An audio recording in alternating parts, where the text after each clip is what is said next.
Subscribe करें श्री चिन्मयानंद बापू जी के YouTube channel को और हमारे वीडियोस को सबसे पहले देखने के लिए बेल आइकॉन को दबाना न भूलें। एक भाई के घर उसका मित्र आया उसको मिलने के लिए। पुराने जमाने की बात। और हुआ ये कि जब वो आया तो उसको उसी समय कहीं शादी में जाना था और अपने बड़े खास रिश्तेदारी में उसको जाना था शादी में। और उसका मित्र इतनी दूर से मुंबई से आया उसको मिलने के लिए। तो उसने कहा कि मित्र क्षमा करना, तुम आए हो मुझे बहुत खुशी है, लेकिन क्षमा करना मुझे शादी में जाना है। चाहो तो तुम भी चलो ना मेरे साथ, यात्रा में भी थोड़ी बातें हो जाएंगी और वहाँ भी हम लोग साथ रह लेंगे। मेरे बचपन के मित्र हो, कितने वर्षों बाद आए हो, रुक भी नहीं सकता हूँ और तुमको समय भी नहीं दे सकता ऐसे। तो उसके मित्र ने कहा कि यार लेकिन मैं शादी वाले कपड़े तो लाया ही नहीं, ऐसे कैसे शादी में चला जाऊं? शादी में जाना है तो भाई कपड़े अच्छे होने चाहिए ना। उसने कहा कपड़े की क्यों फिक्र करता, मेरे पास कपड़े रखे हैं। तू चाहे तो मुझे राजा ने एक बार गिफ्ट में अपने कपड़े दिए थे, मैंने बहुत संभाल के रखा है। तू चाहे तो मैं तेरे लिए वो कपड़े दे दूं। उसने कहा कि ठीक है यदि आप ऐसा कहते हैं तो चलो मैं चलता हूं। तो राजा के द्वारा प्राप्त जो कपड़े थे वो उसने अपने मित्र को दे दिया। अब राजा का पोशाक तो राजा का पोशाक होता है, बहुत महंगा और बड़ा खूबसूरत। अब हुआ ये कि जब शादी में पहुंचे तो वहां रिश्तेदार लोग, परिवार के लोग, अब इसको तो कोई पूछे ना, सबकी नजर उसके मित्र पर। क्या ठाट बाट वाले कपड़े पहने थे उसने, माला पहना रहे हैं इसको, लेकिन नजर है उसके मित्र पर। और जहां जैसे ही प्रवेश किया तो घर वालों ने तुरंत पूछा कि भाई ये कौन है सज्जन। अब उसको तकलीफ शुरू हुई। उसने सोचा कमाल है, मैंने भी 10,000 के कपड़े बनवाए हैं लेकिन मेरे कपड़े पर ध्यान नहीं, और मेरा मित्र जो कि शादी में आना भी नहीं चाहता था मैं लेकर आया और सबका ध्यान उधर। तुरंत उसने कहा कि ये मेरे मित्र हैं, जमाल नाम है उनका, और आज ही मुंबई से पधारे हुए हैं मुझसे मिलने के लिए। मैंने ही इनको कहा कि चलो मैं आपको शादी में ले चलता हूं। तो बोल रहे थे कि मेरे पास कपड़े नहीं, तो ये जो कपड़े पहने हैं ना वो मैंने ही इनको दिए।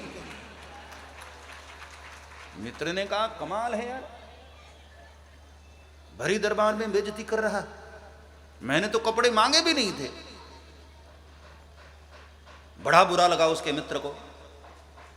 उसने हाथ पकड़ा और कहा कि नालायक, ये क्या बोल रहा है सबके बीच में, मैंने कपड़े तेरे से मांगे थे। उसने कहा कि यार क्षमा करना, न जाने कैसे मुंह से निकल गया, मैं बोलना नहीं चाहता था ऐसा। खैर वो बात वहां पूरी हुई। उसने कहा कि प्रॉमिस, अब आप आज के बाद फिर ऐसा नहीं बोलूंगा। फिर जब मंडप में, शादी के समय जब मंडप में दूल्हे सरकार का प्रवेश हुआ तो वहां भी बहुत सारी भीड़ दूल्हे का दर्शन करने के लिए, और ये दोनों भी वहां पधारे। जैसे ही मंच पर वर राजा को सम्मान देने के लिए दोनों गए तो जितने भी कैमरे वाले फोटो खींचने वाले थे, इसका तो कोई खींचे ना, सब उसके फोटो खींचने लग गए। और सब जा जाकर उसको पूछे कि भाई आप कहां से आए हैं, क्या ड्रेसअप आपका, क्या कपड़े हैं आपके। तब इसको फिर जलन हुई और आकर कहा सुनो ये मेरा मित्र है जमाल, मुझे तो आप लोग जानते हैं, मैं तो आपके परिवार का हूं, रिश्तेदार हूं आपका, ये मेरा मित्र है, आज ही सुबह आया और मैं जबरदस्ती इसको शादी में लेकर आया। ये आना नहीं चाहता था लेकिन मैं लेकर आया। और सुनो ये जो कपड़े पहने हैं ना, ये इनके ही हैं, मेरे नहीं हैं। उसने कहा कमाल है, न किसी ने कपड़े के विषय में पूछा। उसके मित्र ने कहा कि हद हो गई, अब तो कोई कपड़े पहना होगा तो स्वाभाविक सी बात है ना कि उसी के होंगे। उसने सोचा यार बड़ी गड़बड़ हो गई, मैं बोलना नहीं चाहता, क्षमा करो, फिर से गलती हो गई मेरे से। अब जब कन्या की विदाई की बात आई दूसरे दिन सुबह और फिर से सारे रिश्तेदार मेहमान इकट्ठे हुए फिर सबकी नजर उसके मित्र पर, और सब ने कहा कि भाई आपके कपड़े तो आह, क्या तारीफ करूं आपके कपड़ों की, क्या बेशकीमती कपड़े हैं आपके, क्या टोपी है, क्या कोट है, क्या पैजामा है, आह, बड़ी प्रशंसा लोग करने लगे। फिर से इसके मित्र को जलन मची और उसने कहा कि सुनो भाई, ये कपड़े जो है ना, जैसे ही कपड़े कहा तो अचानक याद आया कि नहीं, मैंने तो प्रॉमिस किया था। फिर कहा कि देखो ये मेरा मित्र है, और रही बात कपड़े की, तो कपड़े न तो मेरे हैं न इनके हैं, न जाने किसके हैं, ये मुझे नहीं पता है। ये जो ईर्ष्या है, ये जो जलन है, बड़ी मुश्किल है निकल जाए मेरे भाई। ईर्ष्या जब तक मन में है तब तक राम चरणों में प्रवेश करना बहुत कठिन। पहली शर्त है निर्मत्सराणाम सताम। श्रीमद् भागवत में भी प्रथम स्कंद के दूसरे श्लोक में यही तो कहा, धर्म प्रज्जितो कैत्रवोत्र परमो निर्मत्सराणाम सताम वेद्यम वास्तवमत्र वस्तु शिवदम तापत्रयोन्मूलनम्। श्रीमद्भागवते महामुनिकृते किं वा परैरीश्वरः सद्यो हृद्यवरुध्यतेऽत्र कृतभिः शुश्रूषुभिः सततक्षणा। धर्मः प्रोज्झित कैत्रवोऽत्र परमो निर्मत्सराणां सताम्।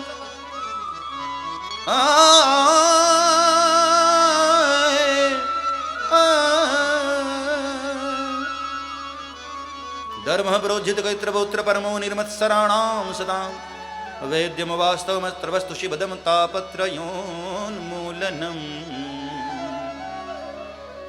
निर्मत्सराणां सताम्। कौन प्रवेश का अधिकारी है जिसके भीतर मत्सरता न हो। मत्सर का मतलब है ईर्ष्या, जलन, जेलसी। जब तक जलन की भावना है राम दर्शन में प्रवेश न हो पाएगा। और दूसरी बात, राम दर्शन की दूसरी शर्त यह है निष्कपटता। जब तक हमारे भीतर कपट है, कपट का मतलब है ऊपर कुछ और भीतर कुछ। हाँ, आपने देखा होगा समाज में ऊपर ऊपर से लोग कितनी मीठी मीठी बातें करते हैं और भीतर से छुरा लेकर खड़े रहते हैं, मौका मिले तो चला दे। और बातें सुनो तो आह, इतनी मीठी मीठी बातें करते हैं। ऐसे जो कपटी लोग हैं,